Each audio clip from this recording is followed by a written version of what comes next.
That will add a nice cool flavor without being, I've got to taste this in a second. Oh, wow. That is good. Welcome to my first video on how to make kombucha here in China. My name's Paul, and I welcome you to come in and see what I'm doing. So, take a look.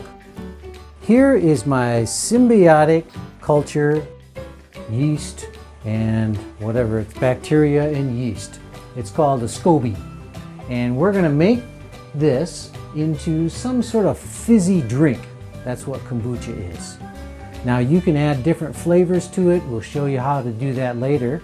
But first, let's begin by sterilizing some things, and I'll show you what I have set up here. In here is the SCOBY. Now just to make sure you know exactly what it is our symbiotic culture of bacteria and yeast. This has been brewing for 1 whole week. I put a cheesecloth on it to keep out the flies or any dirt or anything else that's unclean there. And I wrap it with a rubber band. Now to get this out, I will use my hands. But I make sure I wash my hands first. So I get these guys sterilized, and I've already sterilized a nice bowl over here with some boiling water. We'll reach in, grab the SCOBY. Whoa, this is a big mother. That's what it's called, a mother SCOBY. You can look down underneath here and you can see the babies. Now these will peel off. You can give them to friends. You can put them in the refrigerator. Save them for later in case one of your batches doesn't make it. Sometimes they will get a little bit of bacteria or mold on it, and then you have to toss the whole thing. But I will keep it here in a nice clean container in the fridge. So let's go ahead, we'll take this apart. How about we just do a couple of them. Now let's take this guy off. We'll put the older one in, and I'll put in a little bit more kombucha to keep it moist with my sterilized ladle. And we'll just bring that over and just cover it over. Okay, very good. Now this I'll keep in the fridge, and that can stay for months. That will work out nice. And you can use that whenever another batch deforms or molds. We'll put this in the fridge right over here and keep it cold. And we'll also keep it from growing and molding. Now, we'll come back here. You can do this. This is all tea that has fermented, eaten the sugar that was in the tea, and that already has a bubbly flavor, and you'll be able to taste that. So, this is just a small batch. I'll always keep my SCOBY here covered up just to keep it moist. All right. We'll put this back in a new container in a little bit.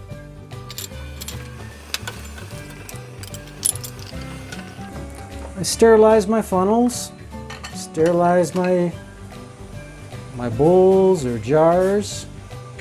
This is one of the important things I do. And I haven't had a moldy SCOBY or any moldy kombucha. You can use the old jars that you find in the store. They come with resealable tops, so I appreciate that. Put those in there. And I'll sterilize it real good. You can use bigger 1 liter, I don't know, maybe that's a liter size jar. I did have one break on me in the middle of winter. The glass was really cold and I was cleaning it out. And that will be one of our fillers. Now for this, I'm not sure exactly how much you have, so you may want to get a couple jars ready, nice and clean. So if you need it, you can put them in there. Make sure you get the plunger all cleaned off too. All right, then I'll go ahead and prepare a plain normal kombucha. Some people like flavored kombucha, so you brew it twice with some fruit, fresh fruit. You could even put in jam. I put in some peach jam once and that worked out fine. That will brew for a maximum of 2 or 3 more days. Now my bottles I will burp. After a day I'll take the top off and it will let off a lot of steam and air. Well, not steam, I guess the fizz from the fermentation.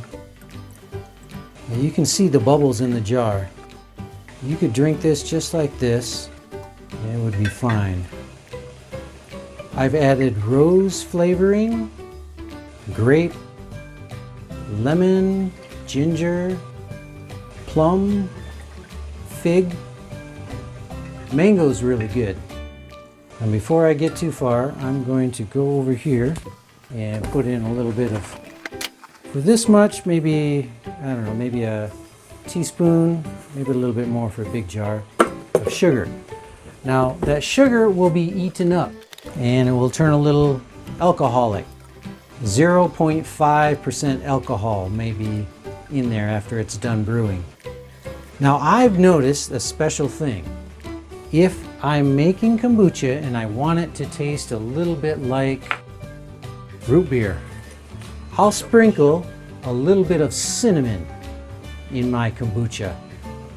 And this will, after a day, it will have that little root beer flavor, depending on the fruit that's in there, or it will have a little bit of Pepsi flavor, something like that. You may like that.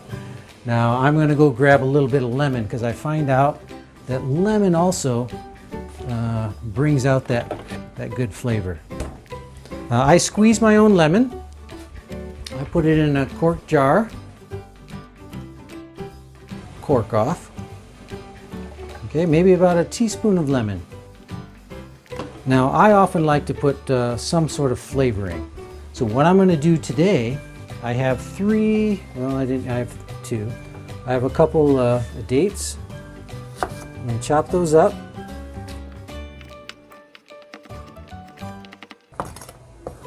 And make them nice and small so they'll come out of the jar when you can strain them or drink them. I go ahead and drink them and eat them. All right, now you could do 1 or 2. I'm just going to do this for today.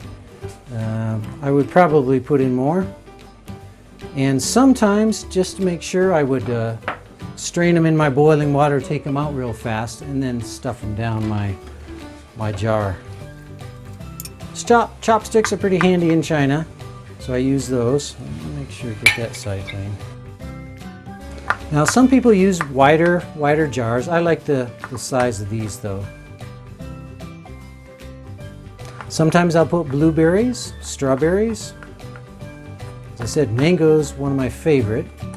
Seems like the soft fruits really infiltrate the flavoring of the whole brew. There we go. Okay. Now, after that's finished, you can get it up probably up to about here, but to be safe, I may not put it that high because I don't know how much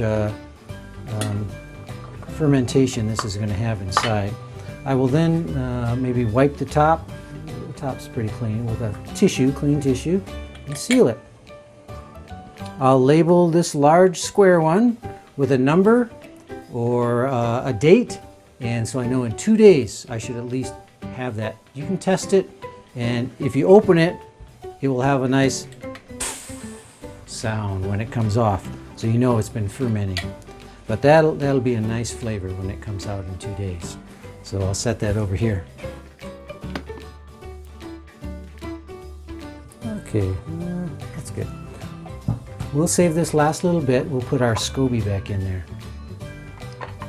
Now watch this. I'll wash my hands again. A little bit of soap, warm water, in case you touched anything.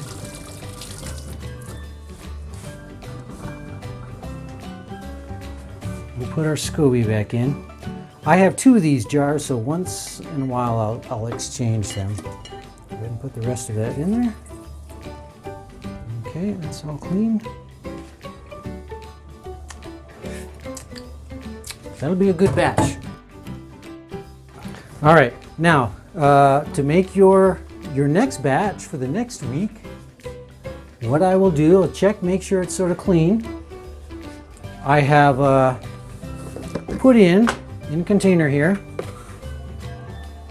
maybe a cup of sugar.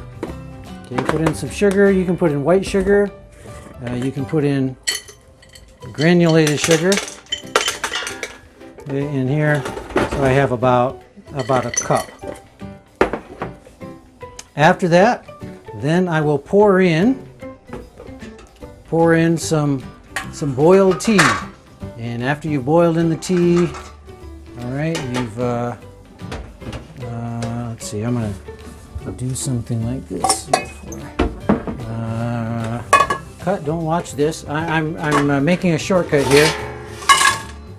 After I've done that, I will have boiled some tea, and I'll put the hot tea in, strain that into my sugar. Okay.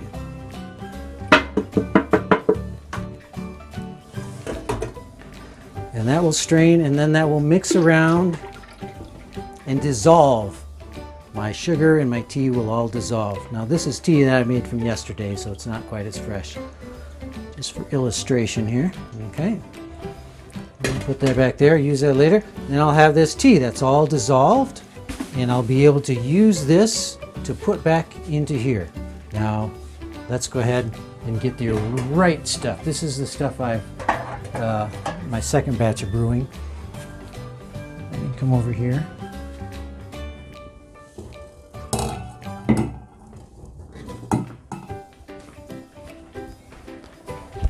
Now this is sweetened tea. Use black tea, use pu'er cha. Use black tea. Don't have any flavored tea. It will ruin the fermentation.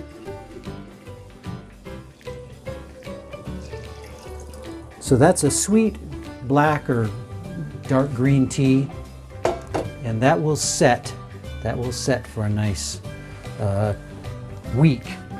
And then my SCOBY will get thicker and wider like we saw it when we began. Now we'll put the top back on. I'll wipe it with a clean cloth and then put this back on. Set it in a cool, dry place out of the sun. You don't want it in the sun. And then I cover it. So we're gonna walk on over here to my the spot where I keep it. In the hallway, there's not as much light, so I put it down here. And you can see I have my backup jar here. Sometimes I'll do that one. And just sort of cover it up and set it there for a week. Now in this container here, this is where we'll put the batch that we just got done making. So let's go back over and get those. I label this one big, and this one, I think I gave it a number, yeah, number 0. That fits inside of here. Why do I put it in here? Because sometimes they may explode. We've had one explode. Sometimes I will, after one day, we'll come in here and just go and burp it a little bit and clamp it back down. Sometimes if there's too much, it will bubble up. Close it real quick, then it won't explode. My wife was angry when it exploded once. All right, so I keep it in a nice plastic container and cover that up, and we're set. Thank you for watching. Maybe in a week we'll come and taste it, that new batch, or in 2 days we'll taste the fruited batch. See you later.